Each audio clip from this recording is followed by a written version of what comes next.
शाह फैसल जिसने अमेरिका को नच डाल रखी थी, उसका कत्ल किसने किया? अमेरिका, इसराइल या आलिम एजेंसियों का मास्टर प्लान?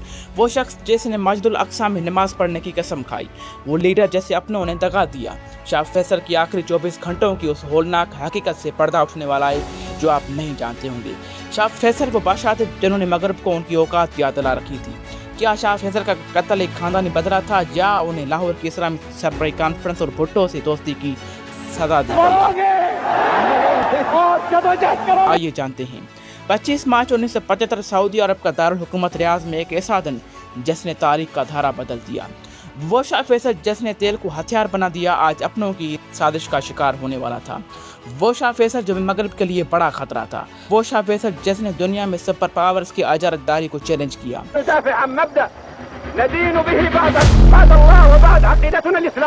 तारीख के सफ़ात पलटे जाए तो 25 मार्च 1975 एक ऐसा दिन था जिसने न सिर्फ आलम इस्लाम बल्कि पूरी दुनिया की तकदीर बदल दी। एक ऐसा बादशाह जिसके एक फैसले से मगरब के सुपर पावर्स के पहिए जाम हो जाते थे, आज अपने भतीजे के हाथों खून में नहाने वाला था। क्या मेज़ ये एक भाई के कत्ल का बदला था या इसके पीछे वो ताकतें थी जिन्हें शाह की तेल की पॉलिसी ने घुटनों पर ला खड़ा किया था? आइए जानते हैं। शाह फैसल वफात से 24 घंटे पहले का मंजर। 69 साल बूढ़ा बादशाह शाह फैसल जिसकी आंखों में यरूशलेम की आज़ादी का ख्वाब था, एक मुत्तकी और परहेज़गार इंसान जो फजर की नमाज से पहले ही बेदार हो जाता था।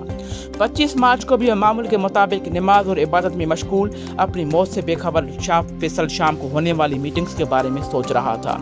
25 मार्च की दोपहर से शाम तक उन्होंने मुख्तलिफ वफूद से मुलाकात की और रात गए तक उम्मत मुसलमान के मसाइल, खास तौर पर फ़लस्तीन और मस्जिदुल अक्सा की आज़ादी के लिए मनसूबाबंदी करते रहे। उन्हें इल्म नहीं था उनका अपना भतीजा फैसल बिन मसाद एक खतरनाक इरादा लिए इस शहर में मौजूद है। वो हाल ही में अमेरिका से लौटा था और एयरपोर्ट पे उसका पासपोर्ट भी जब्त कर लिया गया क्योंकि उसका होलिया दहशतनाक था। लंबे बाल में मगरबी काचर शाह फैसल ने उसको उस पर टांटा था। शहजादा खामोश रहा, लेकिन इस खामोशी के पीछे एक खूनी तूफान छुपा था।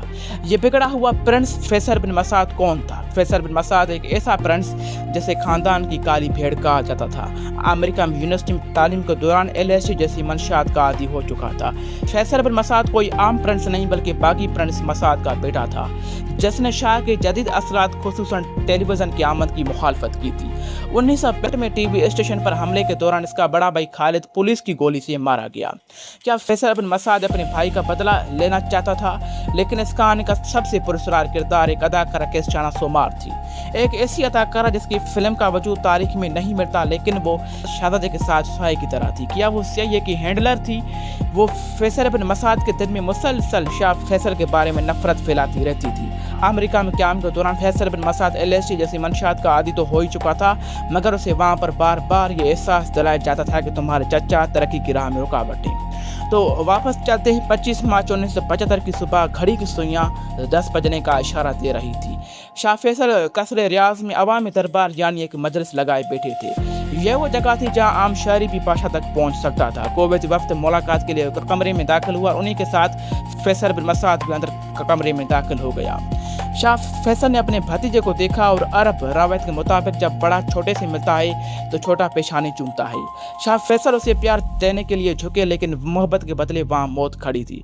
फिर फैसल बिन मसाद ने पिस्तौल निकाला और शाह फैसल पर अंधाधुन फायरिंग शुरू कर दी। गोलियां जिस्म पर लगी, पूरा हाल चीखों से गूंज उठा। मुहाफिजों ने तलवार निकाली और वजीर तेल ज़की यमानी चीखे, इसको कत्ल मत करना, इसे जिंदा पकड़ना। अभी शाह फैसल की सांसें चल रही थी, उन्हें फौरी तौर पर अस्पताल मुंतकिल कर दिया गया। डॉक्टरों ने खून की बोतलें चढ़ाई, दिल की धड़कनें बहाल करने की कोशिशें की, मगर मुकद्दर लिख चुका था। आलम इस्लाम का वो सूरज जिसने मगरिब की आंखों में आंखें डालकर बातें की थी, वो हमेशा के लिए गुरूब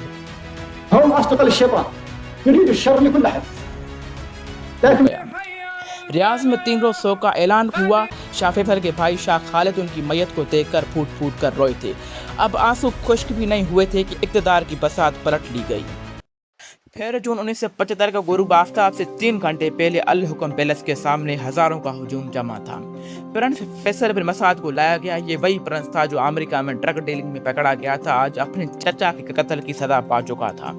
जल्लाद की एक ही ज़रब ने प्रिंस का सर धड़ से अलग कर दिया और आधे घंटे तक उसका कटा हुआ सर नेज़े पर लगाकर हुजूम को दिखाया गया ताकि दुनिया इबरत हासिल करे। सरकारी मौक़िफ़ यह था कि प्रिंस फैसल बिन मसाद पागल है, लेकिन मेडिकल रिपोर्ट्स ने इसको होशो हवास में करार दिया था। लेकिन यहाँ बात का एक और ट्विस्ट आता है कि सहाफ़ी क्रिस होलिंगटन की किताब हाउ टू किल के मुताबिक इस कत्ल के पीछे मशरकी जर्मनी की खुफिया एजेंसी सतासी और CIA का गठजोड़ हो सकता है। 1973 के तेल के बहरान ने सोवियत यूनियन और मशरकी जर्मनी की मशहदों को हिलाकर रख दिया था। शाह फैसल वो शख्स थे जिन्हें हटाना आलमी ताकतों की ज़रूरत बन चुका था। शाह फैसल के मैयत को 26 मार्च 1975 को रियाज के अल सऊद कब्रिस्तान में सुपर्द खाक किया गया। खानदान के चंद अफराद ने फौरन जानशीनी का मामला तय किया और वलिया शहजादा खालिद बिन अब्दुल अजीज को सऊदी का बादशाह बनाकर उसका ऐलान कर दिया गया ताकि किसी किस्म की बेयकीनी ना फैले। ताम नए बादशाह के आते ही मगरबी ताकतों के मुताबिक तेल की पैदावार बढ़ा दी गई और चंद हफ्तों में तेल की कीमतें सन 1973 की अरब इसराइल जंग से भी पहले की सतह से भी नीचे आ गई। सन 1973 में शाह फैसल ने मगरबी कंट्रीज को इसराइल की मदद करने की वजह से तेल की सप्लाई बंद कर दी थी। इसके नतीजे में दुनिया भर में तेल की कीमतों का संगीन बहरान पैदा हो गया था और आलमी मईशतें थप गई थी।